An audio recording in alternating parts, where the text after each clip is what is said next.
मित्रों, आज हम भारतीय अर्थव्यवस्था में 12वीं पंचवार्षिक योजना जो भारत सरकार ने विभिन्न पंचवार्षिक योजनाओं का आयोजन हमारे देश में 1951 से किया है, तो उसके तहत 12वीं पंचवार्षिक योजना पर हम बात करेंगे।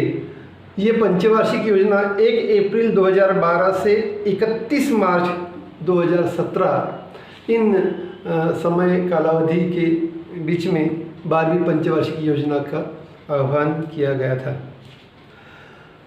इस 12वीं पंचवार्षिक योजना का मुख्य उद्देश्य यह है कि जल्द आर्थिक विकास, इसमें हम शाश्वत और अधिक समावेशी वृद्धि, बड़े पैमाने में देश में जल्द आर्थिक विकास संपन्न करना, यह सबसे बड़ा उद्देश्य रहा है। 12वीं पंचवार्षिक योजना का प्रस्ताव पत्र काफ़ी सलाह मशवरा के साथ तैयार किया गया है। आज तक के जो भी परामर्श मांगे जा रहे हैं, यह माना जा रहा था कि नागरिक के पास का, जो नागरिक समाज के पास कई प्रकार की ज़्यादा सूचनाएं हैं और वह नीति निर्धारण के प्रक्रिया में शामिल करना बहुत महत्वपूर्ण होता है। देश भर में 950 से ज़्यादा नागरिक संगठन इस प्रस्ताव में अपना इनपुट दे चुके थे। कारोबारी संघ की बात भी इस योजना में, लघु उद्योग के संघ के जितने भी संपर्क क्षेत्र में जो भी जाने मानी हस्तियाँ थी, आधुनिक इलेक्ट्रॉनिक और सोशल मीडिया जैसे गूगल के जरिए भी लोगों की सलाह 12वीं पंचवार्षिक योजना में ली गई थी। इस 12वीं पंचवार्षिक योजना में, इस पंचवार्षिक योजना का जो दृष्टिकोण है, नियोजन आयोग के महत्वपूर्ण सभाओं में जो उद्देश्य स्वीकृत किया गया, 15 दिसंबर 2011 को केंद्रीय मंत्रिमंडल की सम्मति में यह 12वीं पंचवार्षिक योजना गठित की गई। इस योजना के आधार पर इस योजना का एक मसौदा मान्य किया गया। इसमें कृषि एवं मत्स्य संवर्धन, खान जो माइंस का जो उत्खनन करना, विनिर्माण करना, ऊर्जा, गैस और पानी पुरवठा होते उसको, निर्माणी उद्योग, व्यापार, होटल, परिवहन, भंडार, संचार योजना, वित्त पोषण योजना, बीमा योजना, इस सार्वजनिक, सामुदायिक, सामाजिक व व्यावसायिक क्षेत्र में भी पर्याप्त मात्रा में विकास करने की योजना इसमें आंकी गई। 12वीं पंचवार्षिक योजना का दृष्टिकोण बड़ा महत्वपूर्ण माना गया कि तेजी से आर्थिक विकास करना। इस तेजी से आर्थिक विकास करने के लिए योजना में आर्थिक वृद्धि का दर 9% तक रखा गया और योजना के अनुसार वैश्विक हालात को मद्देनजर रखते हुए इस लक्ष्य को प्राप्त करने के लिए भारतीय अर्थव्यवस्था के संबंधित जो कठोर कदम भारत सरकार ने इस कालावधि में उठाए थे। कृषि क्षेत्र की वृद्धि दर को बढ़ाना, जैसे कि 4%, जैसे 11वीं पंचवार्षिक योजना में कृषि क्षेत्र का विकास करने का लक्ष्य रखा गया था 4%, वही लक्ष्य 12वीं पंचवार्षिक योजना में 4% पर हम वृद्धि पाएंगे, ऐसा लक्ष्य रखा गया। खाद्यान्नों में वृद्धि दर और गैर खाद्यान्न क्षेत्र में वृद्धि दर का जो लक्ष्य रखा गया वो 2% से 5-6% तक खाद्यान्न वृद्धि दर रखा गया। इस योजना 12वीं पंचवार्षिक योजना के अनुसार कृषि दर को उच्चतम रखने के लिए न सिर्फ ग्रामीण जनसंख्या के बेहतर आमदनी होनी चाहिए, ऐसा ही नहीं, बल्कि महंगाई को निपटने के लिए यह बेहद कारगर साबित होगा। 11वीं पंचवार्षिक योजना के अंत में जो महंगाई बढ़ चुकी थी उस महंगाई को रिड्यूस करने का कार्य 12वीं पंचवार्षिक योजना में रखा गया। 11वीं पंचवार्षिक योजना में कार्यान्वित करते हुए यह प्रमुख कार्यक्रम का जिक्र करते हुए इस आर्थिक विकास को तेजी से बढ़ाने के लिए 12वीं पंचवार्षिक योजना को सही तरीके से कार्यान्वित करने की योजना केंद्र सरकार ने बनाई थी। इस योजना के तहत ऊर्जा का उत्पादन सीमित न रखते हुए समय समय पर वैश्विक ऊर्जा का मूल्य बढ़ाने के लिए, उसमें वृद्धि बढ़ाने के लिए संभावित योजना निर्माण की गई। इस योजना के अनुसार 9% वृद्धि दर को प्राप्त करने के लिए वाणिज्यिक ऊर्जा आपूर्ति को प्रति वर्ष 6.5% बढ़ाया जाना आवश्यक होगा, यह अंकित किया गया। भारत सरकार ऊर्जा क्षेत्र की आवश्यकताओं को आत्मनिर्भर निर्माण करने के लिए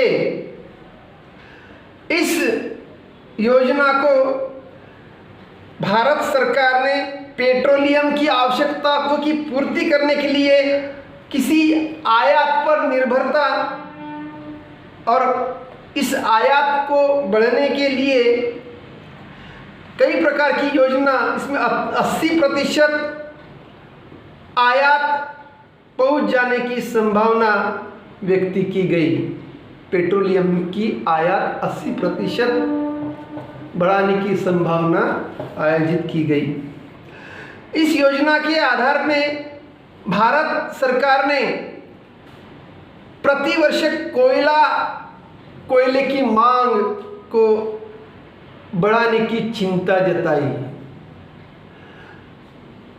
इस कोयला आधारित बिजली उत्पादन उसकी मांग का प्रमुख कारण रहने का और आयात पर निर्भरता बढ़ने का अनुमान इस 12वीं पंचवार्षिक योजना में लगाया गया। इस योजना में उत्पादन की ऊर्जा की तीव्रता बढ़ाने के लिए कई प्रकार के कार्यक्रमों की शुरुआत की गई। इसके अतिरिक्त ऊर्जा उत्पादन के घरेलू क्षमता की विस्तार बड़ी मात्रा में किए जाने लगी और घरेलू क्षमता का विस्तार बढ़ाने की सलाह इस योजना में रखी गई। जल संसाधन क्षेत्र में तो जल प्रबंधन होलिस्टिक नीति के विकास की सलाह दी गई और इसके अतिरिक्त जल संरक्षण तथा जल अधिक सक्षम उपयोग इस कृषि क्षेत्र में ज़्यादा वृद्धि करने का प्रयास इस योजना में रखा गया। भूमि अधिग्रहण करने की योजना इस 12वीं पंचवार्षिक योजना में बड़ी मात्रा में की गई ताकि विभिन्न विकास की आवश्यकताओं को देखकर भूमि की आपूर्ति हो सके और जमीन मालिक को आर्थिक स्थिति का भी ध्यान रखा जाए। इस प्रकार का आयोजन 12वीं पंचवार्षिक योजना में रखा गया। इस योजना में स्वास्थ्य, शिक्षा और कौशल विकास के दृष्टि से फोकस क्षेत्र यानी 3 दृष्टि से, देखो स्वास्थ्य, शिक्षा और कौशल विकास, इस 3 क्षेत्र को फोकस किया गया। इसके अतिरिक्त सार्वभौमिक स्वास्थ्य की अवधारणाएं विशेष बल देकर इस योजनाओं को संभावित व्यय सकल घरेलू उत्पाद का 2.5% रखा गया। भारत सरकार द्वारा इस योजना में 1.5 to 2% स्वीकृति यानी 2% सकल घरेलू उत्पाद व्यय करने का संकल्प बनाया गया। इस योजना में निजी क्षेत्र को भी सहभागी किया गया। निजी क्षेत्र को बड़े पैमाने में निर्माण करना और उस निजी क्षेत्र को सहभागिता के आधार पर समावेश करने की सलाह योजना आयोग ने दी गई। इस योजना आयोग के अनुसार 9% की आर्थिक वृद्धि बिना आधारभूत संरचनाओं को विकास की संभव नहीं। इस आधारभूत संरचना को मजबूती के साथ बढ़ाने के लिए इस योजना आयोग के सदस्यों ने सार्वजनिक क्षेत्र के साथ वैकल्पिक क्षेत्र पर भी विशेष ध्यान देना चाहिए और निजी क्षेत्र में भी ध्यान देना चाहिए, ऐसी योजना आखी गई। इस योजना में उचित संसाधन जुटाने का संकल्प केंद्र सरकार द्वारा किया गया और राजकोषीय कंसोलिडेशन, फिस्कल कंसोलिडेशन बोलते उसको, राजकोषीय समंकन द्वारा इस क्षेत्र में कठोर निर्णय लेने का निर्णय 12वीं पंचवार्षिक योजना में रखा गया और प्राथमिक क्षेत्रों को पर्याप्त मात्रा में आगे बढ़ाकर शिक्षा, स्वास्थ्य और आधारभूत संरचना को बढ़ाने का कार्य 12वीं पंचवार्षिक योजना कर रही थी। इस योजना में कार्यकुशलता पर स्किल इंडिया बोलते हम, स्किल इंडिया पर ज़्यादा बल दिया गया। संसाधनों की कमी होते हुए भी इस योजना में उपयुक्त सलाह कार्यकुशलता बढ़ाने के लिए स्किल इंडिया निर्माण करने के लिए कई प्रकार की एजेंसियां निर्मित की गई और इस एजेंसियों में अधिक स्वतंत्रता दी गई, लचीलापन रखा गया और विभिन्न कार्यक्रमों का अभिसरण करके विकास प्रबोधन का कार्य और उत्तरदायित्व इस योजना में रखा गया। इस योजना में आर्थिक विकास संपन्न करने के लिए 20 सूत्री कार्यक्रम का आयोजन भी इसमें रखा गया। उसको हम कहते हैं 20 पॉइंट प्रोग्राम। 20 सूत्री कार्यक्रम का आयोजन 20 पॉइंट प्रोग्राम TPP केंद्रीय योजना आयोग ने इस 12वीं पंचवार्षिक योजना में 20 पॉइंट प्रोग्राम को भी रखा गया। इस देश में आर्थिक विकास संपन्न करने के लिए कृषि क्षेत्र में हम अगर देखें, कृषि क्षेत्र से जो GDP उद्योग सेवा में जो GDP बढ़ रहा था, करीबन हमारे देश में GDP की वृद्धि 12वीं पंचवार्षिक योजना तक बड़े पैमाने में होती रही। 9% तक आर्थिक विकास का दर गठित किया जाने लगा। कई प्रकार की खामियां 12वीं पंचवार्षिक योजना छोड़ गई। अगर 12वीं पंचवार्षिक योजना का दृष्टिकोण, उसकी आलोचनाएं देखेंगे, उसकी समीक्षा करेंगे तो हमें कई प्रकार के मुद्दे यहाँ दिखाई देते हैं। इसमें पहला मुद्दा होता है अव्यावहारिक लक्ष्य। 12वीं पंचवार्षिक योजना में 9% आर्थिक विकास का दर रखने का कार्य निश्चित किया जाने लगा और 9% आर्थिक विकास सफल बनाने के लिए विनियोजन, कृषि, ऊर्जा निर्मित, जल संधारण, सिंचन, कृषि विकास, इस पर महत्वपूर्ण ध्यान दिया गया और 9% आर्थिक विकास का साध्य हुआ या नहीं इसकी समीक्षा की जाने लगी। वित्तीय संरचना का अव्यावहारिक उपयोग होने लगा।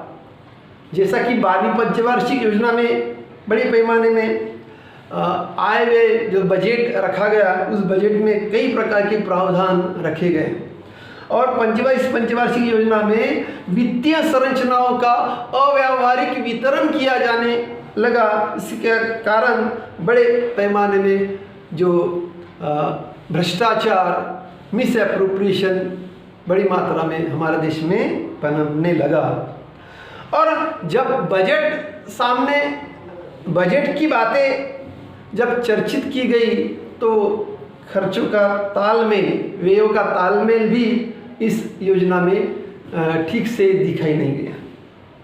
सार्वजनिक निजी पार्टनरशिप बोलते हैं हम, जैसे कि पीपीपी, पब्लिक प्राइवेट पार्टनरशिप।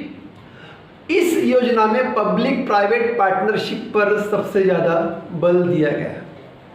पंचवार्षिक योजना को निजी क्षेत्र पर आधारभूत विकास निर्माण करने के लिए कई प्रकार का विनियोजन करना और विनियोजन करने का साहस बनाने का लक्ष्य सरकार ने आखा और इस साहसी विनियोजन योजनाओं में बड़ी मात्रा में मानवीय मूल्य का विकास और needs of health, needs of education, needs of investment, इस पर बड़ी पैमाने में लाइसेंस या परवाना दिया गया और सार्वजनिक या सामाजिक कल्याण के क्षेत्र में बड़ा एक सामाजिक कल्याण क्षेत्र में महत्वपूर्ण लक्ष्य प्राप्त करने के लिए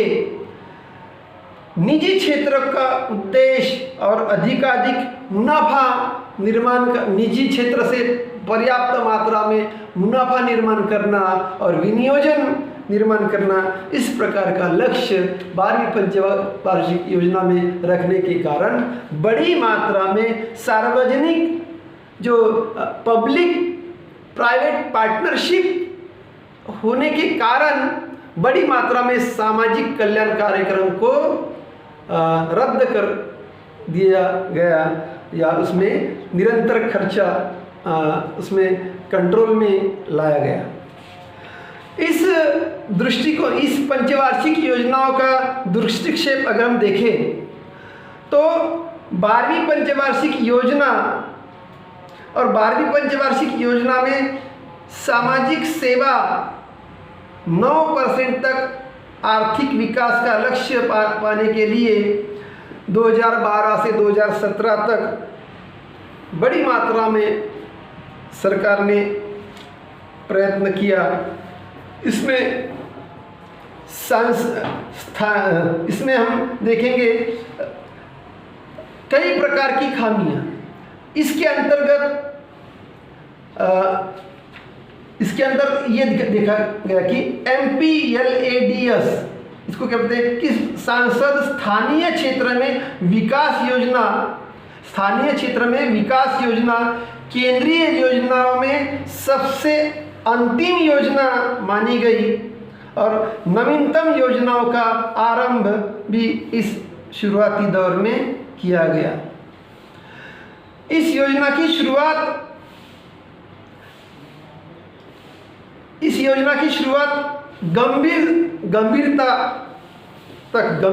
बड़ी सरकार ने काफ़ी गंभीरता जताई और 12वीं पंचवार्षिक योजना को सफल बनाने के लिए जिस प्रकार के प्रस्ताव पारित किए गए, उसी प्रस्ताव को कार्यान्वित करने के कारण आधुनिक इलेक्ट्रॉनिक सोशल मीडिया को भी बड़ी मात्रा में आगे आने का एक अवसर मिला। इस 12वीं पंचवार्षिक योजनाओं में स्थानीय जनप्रतिनिधि संस्थाओं को और संघीय प्रणालियों को सबसे ज़्यादा बल दिया गया। 1911 में राष्ट्रीय विकास परिषद में नेशनल डेवलपमेंट काउंसिल की मंजूरी इस योजना को मिल चुकी थी और अंतिम प्रक्रिया को पारित करने के लिए, जैसे कि 11वीं पंचवार्षिक योजना को कार्यान्वित करते हुए जो लक्ष्य निर्धारित नहीं कर चुके, उस लक्ष्य को पूरा करने का प्रयास 12वीं पंचवार्षिक योजनाओं में भारत सरकार ने बड़ी सफलतापूर्वक प्रयत्न किया। आर्थिक विकास का लक्ष्य 9% प्राप्त करने के लिए वैश्विक हालात जिस तरह से दिखाई दिए गए, वैश्विक हालात में काफ़ी इकोनॉमिक क्राइसिस दिखाई दी गई।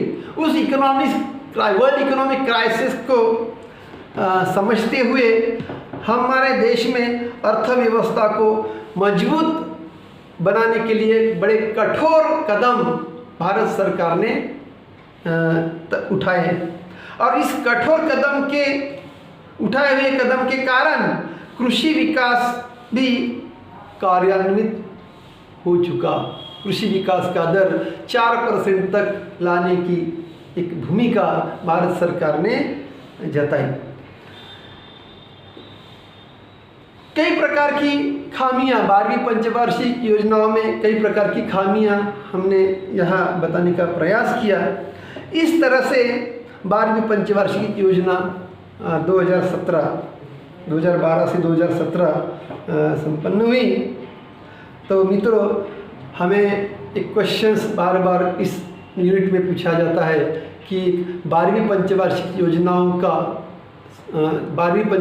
योजनाओं की समीक्षा कीजिए या आलोचनात्मक विवेचन कीजिए। 12वीं पंचवार्षिक योजना का आलोचनात्मक विवेचन कीजिए, इस टाइप का क्वेश्चन भी इस पर पूछा जाता है। जैसे कि 11वीं पंचवार्षिक योजना के उद्देश्य, 11वीं पंचवार्षिक योजना के कार्य, 11वीं पंचवार्षिक योजना की आलोचनात्मक विवेचन कीजिए। इस टाइप में 11वीं पंचवार्षिक योजना और 12वीं पंचवार्षिक योजनाओं के बारे में आपको सवाल पूछा जाएगा। तो आप इस योजनाओं का निरंतर अध्ययन करने का प्रयास करें और कोई डिफ़िकल्टी रही तो मैं आगे इसमें आपकी डिफ़िकल्टी का आंसर मैं दे दूंगा। इसमें थैंक यू। दीक्षित सर।